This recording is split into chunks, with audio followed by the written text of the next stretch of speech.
Mr. Lim Guaneng, the Right Honourable Chief Minister of Penang, YB Zaira Kyo Johari, Executive Director of the Penang Institute, Dr. Lim Kim Hua, CEO of the Penang Institute, Professor Stephen Oppenheimer, our distinguished speaker for this evening, YB Dr. Afis, Exco for Rural Agriculture and Agro-Based Industry, Development and Health, Dr. Saifuddin Abdullah, CEO of the Global Movement of Moderates, honorary councils, distinguished guests, ladies and gentlemen.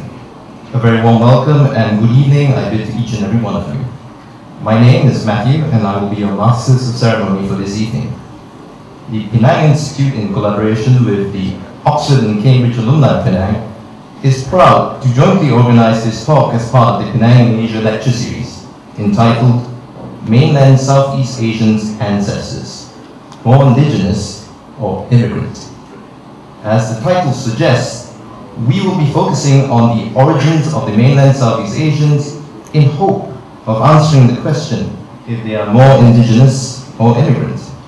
We are graced this evening by Professor Stephen Oppenheimer, who is here to share with us his findings of research meticulously tracing back the roots of the mainland and island Southeast Asians using the locally unique surviving mitochondrial DNA investigations. And so, without further ado, I now invite YB Zaira Kyo Johari, the Executive Director of the Penang Institute, to give his welcoming address. Yang Muhammad, Stephen Guaneng, Chief Minister of Penang, Professor Stephen Oppenheimer, or speaker from the University of Oxford, Dr. Lim Kim Hua, Chief Executive Officer of the Penang Institute, Yang Berbahagia Dr. Saifuddin Abdullah, Chief Executive Officer of the Global Movement of Moderates, and Yang Berbahagia Dr. Afif, Exco for Youth and for Health and Agriculture in Penang. Assalamualaikum, ladies and gentlemen, good evening. Happy Good Friday as well. On behalf of the Penang Institute, I welcome everyone here today, and we have a very, very good turnout for our Penang in Asia lecture. So I'm very glad that all of you have joined us this Friday evening, and we hope, obviously, to enjoy a very good lecture by Professor Oppenheimer in a while. Ladies and gentlemen, if ever there was a country chronically afflicted by identity crisis, it would be ours.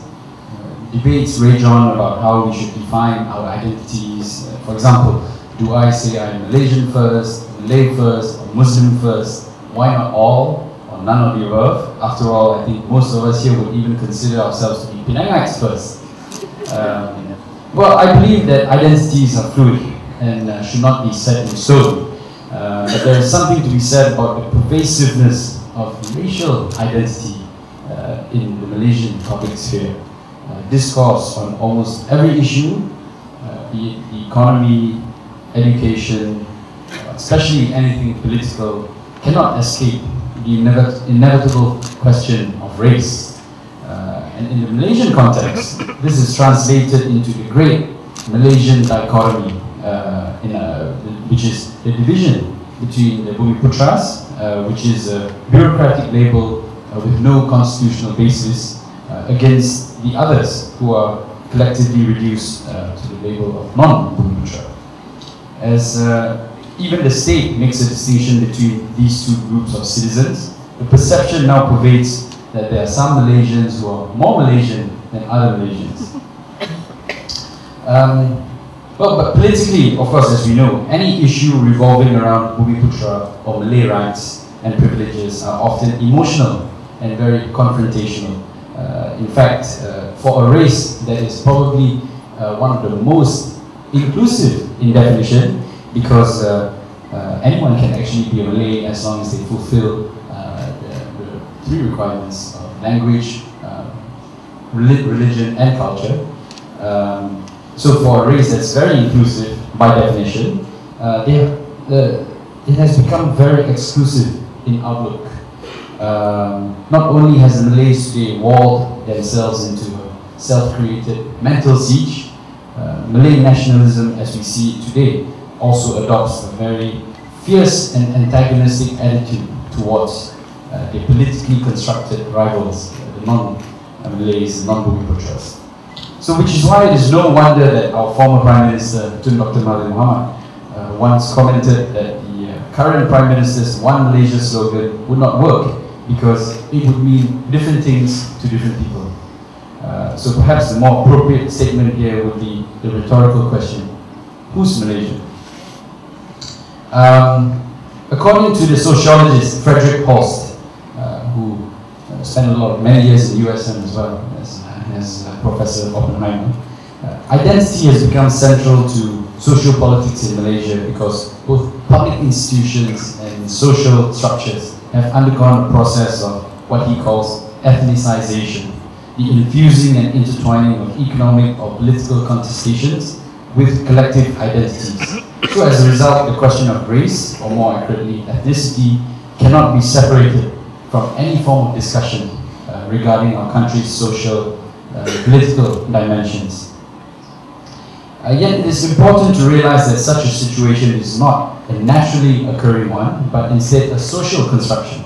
In other words, the ethnicization of Malaysian society has taken place through a conscious agenda to create an identity that is primus inter pares, first among equals, in order to legitimize policies that favor a certain group. Hence, the construction of the Bumiputra identity, while the term itself is not new and actually has been used in various contexts before independence, but the adoption as an umbrella identity for the Malays is essentially a post-NEP concept.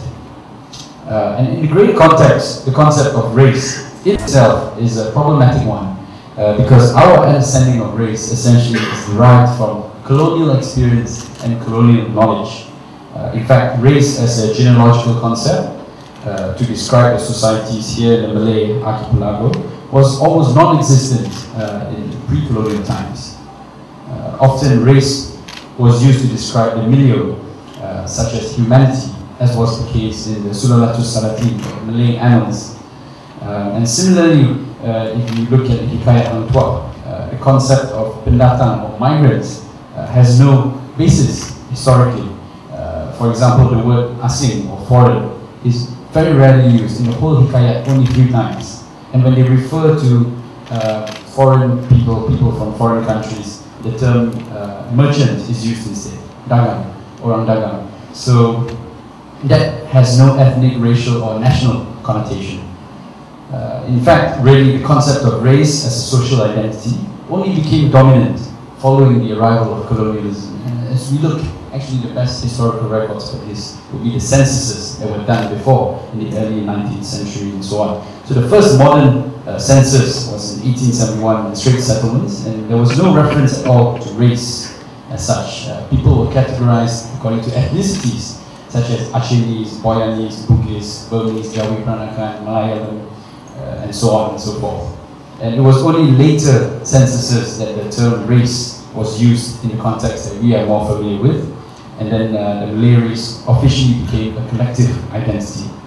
So this discussion about identity, as controversial as it may be, I think is very important in order for us to better understand ourselves, our roots, and in order for us to frame our own perspectives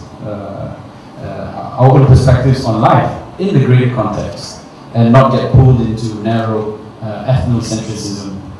And so, I believe Professor Oppenheimer's talk has much to offer for us in understanding ourselves and hopefully help to further discussions on the issue, enlighten our society, and hopefully help us overcome our identity crisis, as it were. So once again, I welcome everyone here to this talk. I hope you all enjoy it. And thank you very much on behalf of the Penang Institute. Assalamualaikum. I would like to call upon Mr. Lim Guan Eng, the Right Honourable Chief Minister of Penang, to deliver his opening speech. Executive Director of Penang Institute, Dr. Lim Kim Hua, CEO of Penang Institute, Professor Stephen Oppenheimer, Speaker, and of course, Professor from the University of Oxford, Yang Muhammad Dr. Afiq Bahadin, the Penang State ESCO member for health, my esteemed friend Dr. Saifuddin Abdullah, CEO of Global Movement of Moderates. Wonder whether this word is still extinct in Malaysia. Of course, it's Tertiwa. Welcome to Penang. And Dato' Faizal, distinguished guests, ladies and gentlemen, a very good evening and salam bersih everyone. First, let me welcome all our guests tonight. We are quite surprised at the turnout, and I think this is the greatest accolade that we can give to our distinguished speaker tonight, Professor Stephen Oppenheimer.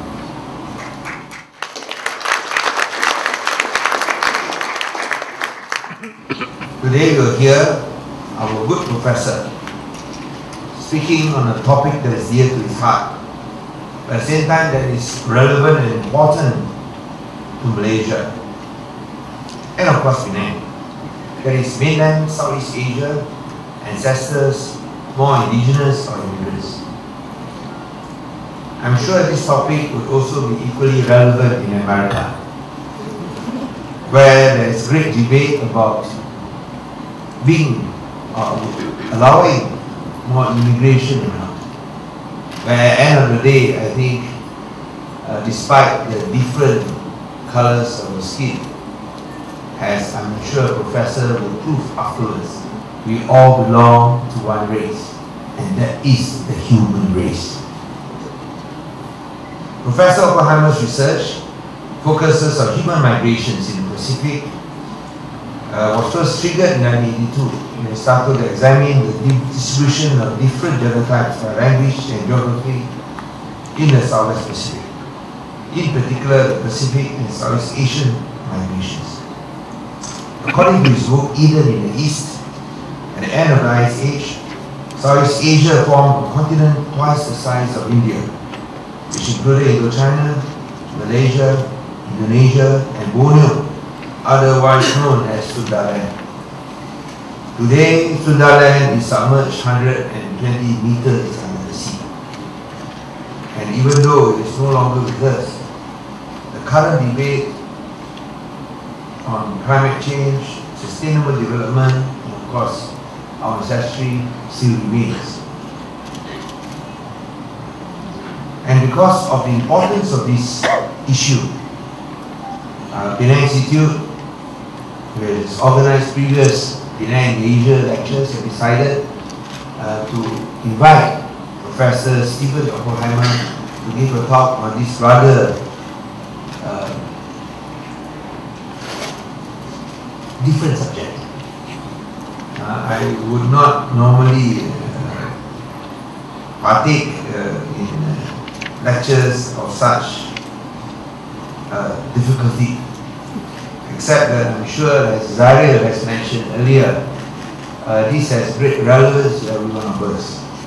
And if we can open up our minds, that at the end of the day, whether you are more indigenous or immigrant, if there's only one exit for humankind, and that is from Africa, I'm sure we will look at each other more kindly. We are very proud to host Professor Stephen Oppenheimer, just as we have invited and featured Professor Jeffrey Sachs from Columbia University on sustainable development. Also, Professor Rajendra Pachauri, the Nobel Prize co-winner in 2007, and also other notable personalities. All, of course, related to our government belief for environmentally sustainable development for Penang. Southeast Asia has always been a meeting point of various peoples and cultures throughout the ages, largely in the context of trade and commerce. And Penang, of course, is no exception. What we see here in Penang is, of course, a mix of cultures, a mix of traditions, and religion coexisting harmoniously in our society. And I think it's because of this harmonious relationship that UNESCO decided to award Georgetown as a World Heritage Site. And we have to continue to work hard to ensure that we match up to the expectations of UNESCO. That whilst we retain the outstanding universal values of a World Heritage City, I think what's most important is our ability to live, to respect each other despite our different faith and traditions. Of course, it is also important that we have a transparent government and an open society for everyone.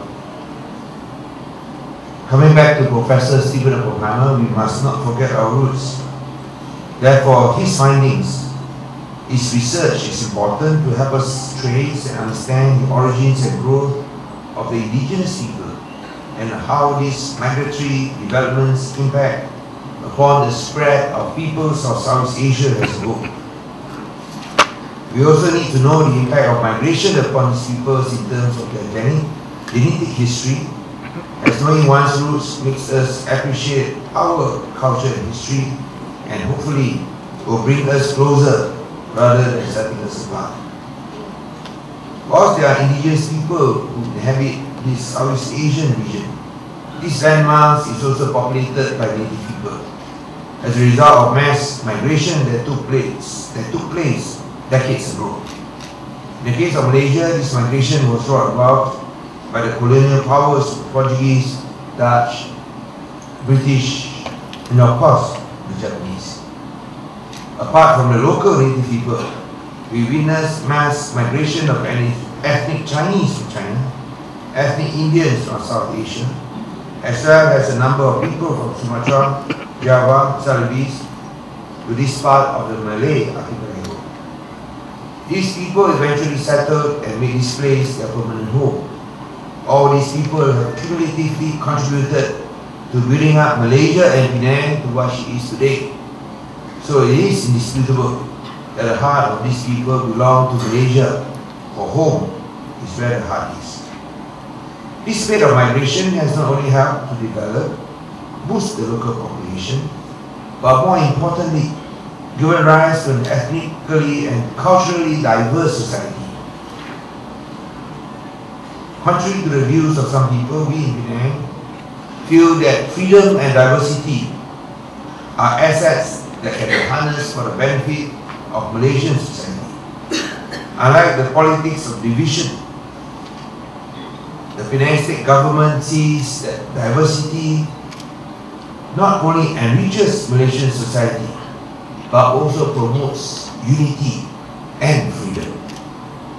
It is therefore important to note that diversity arises from a long history of different cultural, religious and political interaction that can also help to stand the tide of ethnic and religious bigotry and extremism that sadly exists in some parts of society today. Against this backdrop of diversity, we feel that each and every group in our society, whether it is the Orang Asli, the indigenous people, the Chinese, Indians, Thais, Eurasians, and others, have a significant role to play in making vital contributions to the development and progress of our beloved country. In cosmopolitan Penang, we not only welcome the immense contributions of these diverse peoples, but also encourage participation and input from foreign investors to help develop the state.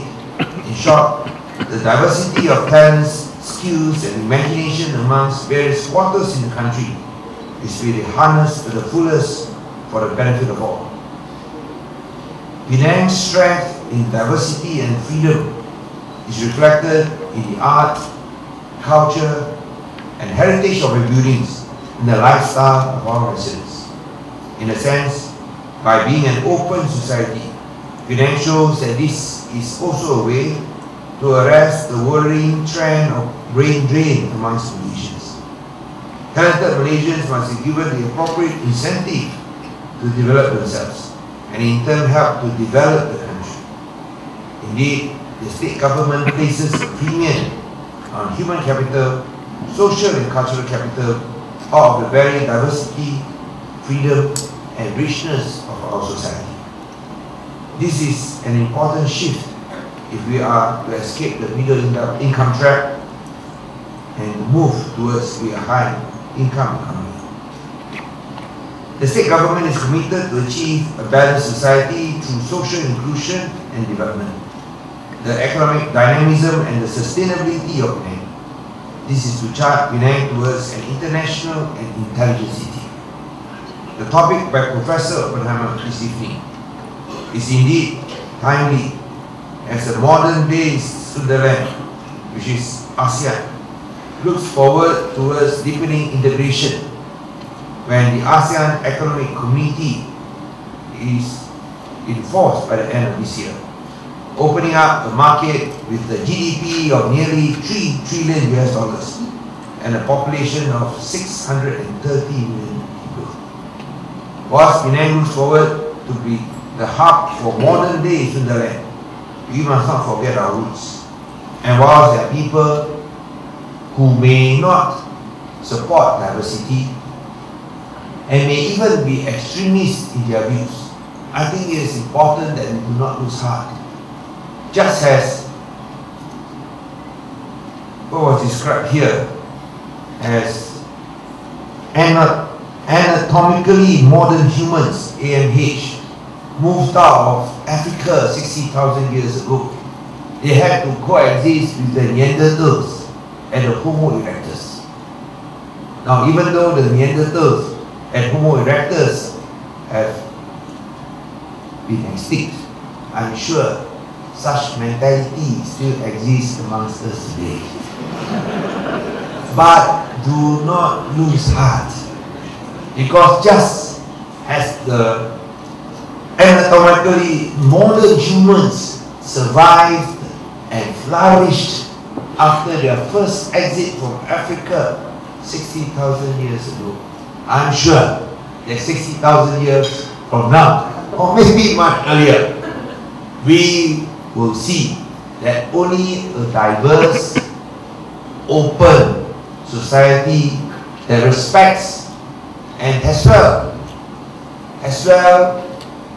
loves each other as being part of humankind will be the modern trend.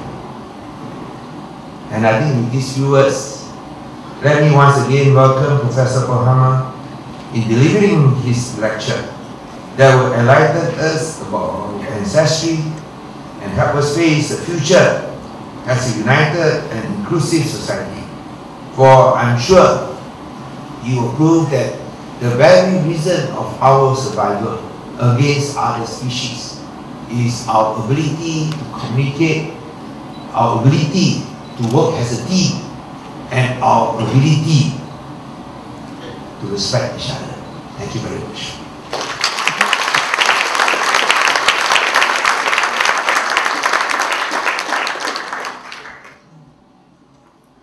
I would like to pass the floor over to our moderator for this evening, Dr. Lim Kim Hua, who is Chief Executive Officer for the Penang Institute, and who is also our moderator for the next session. The stage is yours.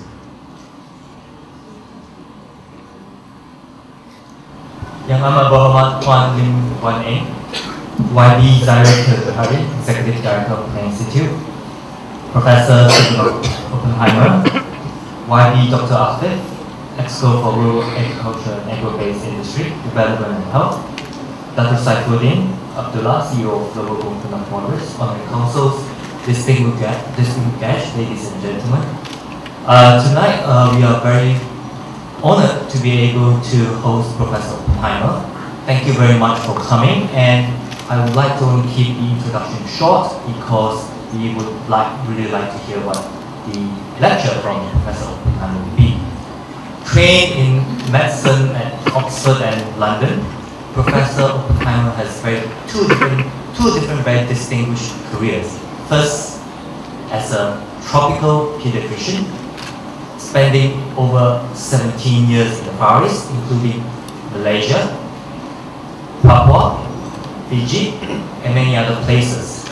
And he has since then embarked on a different career, which is using the genetics to map out a prehistoric human migration.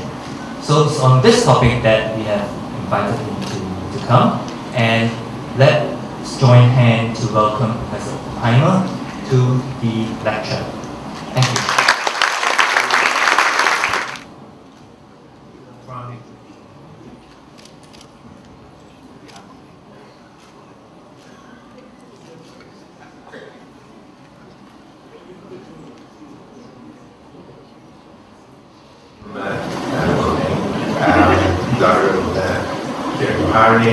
Executive Director of Penang Institute, Dr. Lim Kim Hua, and all of the invited guests, ladies and gentlemen. It's been a great honour to be invited here by the Penang Institute to speak on the topic of ancient origins in this region. And I think I should move on to the talk with not too much delay. So without any further ado, I'll start the talk. The animation here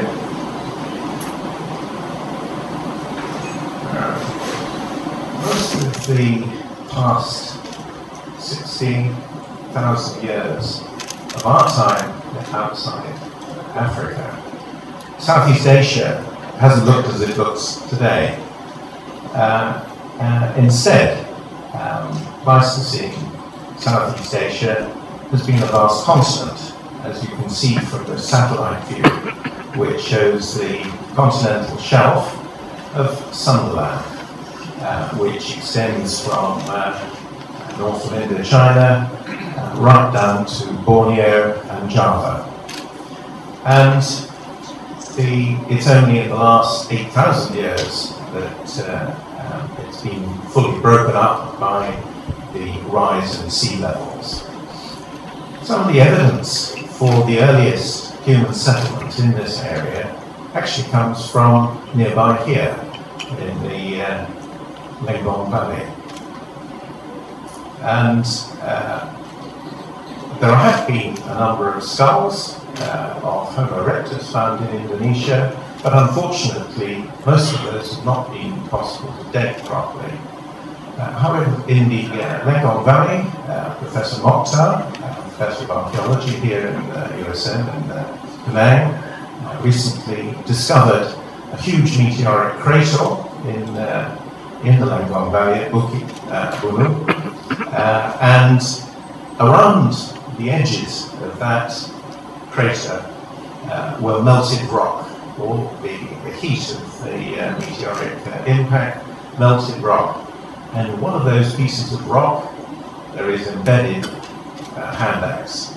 And because it was possible to date the meteor crater to 1.83 million years, it was possible, of course, to date the hand axe as well. And so we can be sure that hand axes, which appear in Africa at about that time, appeared here in Southeast Asia nearly 2 million years ago. Moving forward a bit to just 74,000 years ago, I'm sure that many people will know about the Toba crater and the Toba volcano, which exploded with enormous force, said to be the biggest bang of the last 2 million years, 74,000 years ago. And again, in the Lengong Valley, and spearheaded by the Department of Archaeology in USM, stone tools likely to have been made by modern humans were found embedded in the Toba ash.